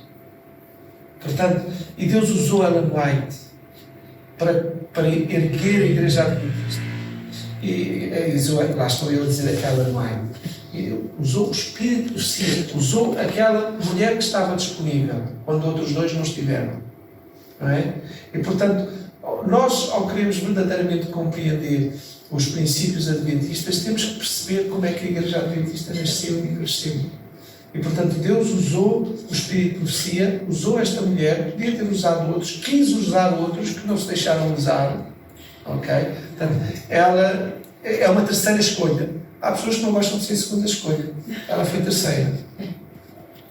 E nem por isso ela recusou. E a terceira foi de vez. A terceira foi de vez, é verdade. Portanto, é isto. Ela foi usada, foi muito valorosa. Se nós somos adventistas, a igreja adventista foi realmente erguida e foi fortalecida à custa, realmente, deste ministério do Espírito de profecia. Naturalmente, subordinado à Bíblia. E, portanto, é neste sentido que nós devemos encarar o Espírito de profecia. Muito bem. Ok. Eu quero partilhar uma coisa, já que muito ao lado, mas estou reforçado, temos que notar aqui. Eu ouvi uma mensagem esta semana relativamente ao trabalho dos anjos na nossa vida. E na mensagem é reforçado que Satanás é um grande estudioso da Bíblia. O exemplo que tem é o seguinte: em Mateus 4, capítulo 4, versículo 5 e 6. Tentação no deserto, não é? É assim. Então, Deus, apóstolos junto, 40 dias e 40 noites, naquelas tentações, diz: então o diabo transportou à cidade santa e colocou sobre o pináculo do templo. E disse: se tu és o filho de Deus, lança-te aqui abaixo. O que está escrito: isso. aos teus anjos terão ordens de teu respeito e tomar-te-ão nas mãos para que nunca te percas ao comer. E quem está a dar a mensagem diz: reparem como Satanás cita mal, porque em Salmos, no Salmo 91, versículos 11 e 12, está escrito: porque aos teus anjos nos dará ordem de teu respeito, para que te guardem todos os teus caminhos. Eles te sustentarão nas tuas mãos, para que não te tropeces com o teu pé em pedra. Ou seja, se nós não conhecermos o que está na Bíblia, iremos ouvir uma versão distorcida, incompleta, que nos leva a uma distorção da verdade. É verdade. Então convém saber. Foi a mesma coisa com Eva. Certamente. Então Deus não disse, Deus disse para vocês não comerem à vontade. E Eva aí até respondeu bem. Não, Deus diz que podemos comer à vontade, de tudo podemos comer, está tudo disponível. Porque ele começa pela negativa. Vocês não podem comer tudo à vontade. Vejam, a astúcia. Foi ele que disse. Foi Deus que disse. Foi Deus que disse para vocês não comerem à vontade. Eu disse: não, ela disse bem. Deus disse para comermos de tudo à vontade. Só mesmo está ali aquela árvore de conhecimento. Não é? Portanto, lá está, distorcer. Por isso, às vezes, é preciso conhecer bem, estudar bem, porque basta inverter um pouco as coisas. Parece que está a dizer a mesma coisa e não está. Está a começar pela negativa em vez de começar pela positiva. Agora, lembrei-me da questão da vírgula. Antes ou depois de hoje. Isso digo hoje. Não é? Aquela vírgula, não é? Pronto. É verdade. Às vezes basta uma vírgula para mudar todas as coisas. Vejam como é pernicioso. Nós precisamos de todos os instrumentos que temos, meus queridos irmãos. A Bíblia é ótima, é maravilhosa, é o melhor que nós temos. Mas ainda assim Deus ainda nos deu mais um instrumento. Não tenham medo de usar o instrumento que Deus nos dá. É mais uma ferramenta. Muito bem, vamos agradecer ao Senhor. Não sei, mais algum comentário? Não. Ok. Lá está, mas a Nazaré estava a dizer. Aqui dizes que é em 4, 6, não é? Está aqui. 4, versículos 5 e 6. Se tu és o filho de Deus, lança-te aqui abaixo, porque está escrito que os cristãos darão ordem ao teu respeito e tomar-te nas mãos para que nunca te percas ao comer. Depois, onde é que está o outro que é Salmos quê? É 91, 11 e 12. Está lá a questão dos teus caminhos, ou seja, não é. Há caminhos que Deus traça para nós, são esses o nosso caminho. Está aqui o caminho em que tu deves andar, não é? Não é só para fazer, não é só para fazer. É como diz Paulo em Romanos: ouvirás uma voz de trás de ti dizer: este é o caminho, vai nele, não desvies nem para a direita nem para a esquerda. É esses caminhos que está lá a falar em Salmos, é os caminhos que Deus traçou para nós andarmos neles. Agora, se nós queremos andar no meio do mato, já não podemos esperar que. Jesus conheceu bem o caminho. Jesus conheceu bem o caminho. A Eva não.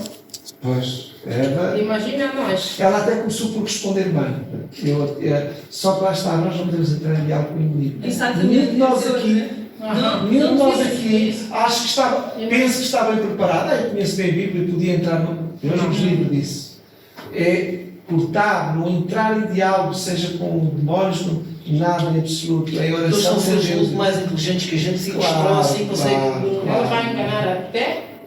Até os escolhidos, se possível fosse, até os escolhidos se enganar. Muito bem. Isso nunca acontece. Muito bem. Quem é que vai agradecer ao Senhor estes momentos? Pai Santíssimo, elevamos nosso pensamento a Ti nesse Agradeço. momento, Senhor, agradecendo o dia que passamos na Tua presença e também curtimos, Senhor, o prazer da leitura em nossos corações, em Graças, nossas Senhor. mentes. O Senhor instruiu as pessoas certas, Senhor, para que possamos ter sabedoria dos altos céus. Ó Pai eterno, entregamos a cada um que aqui representa a Amém. família. Senhor, representa também a Tua igreja. Onde quer que formos, Senhor, que o Senhor esteja refletindo a Sua imagem, o Teu caráter em nós, aonde quer que formos. Dá-nos, Senhor, uma semana na Tua presença.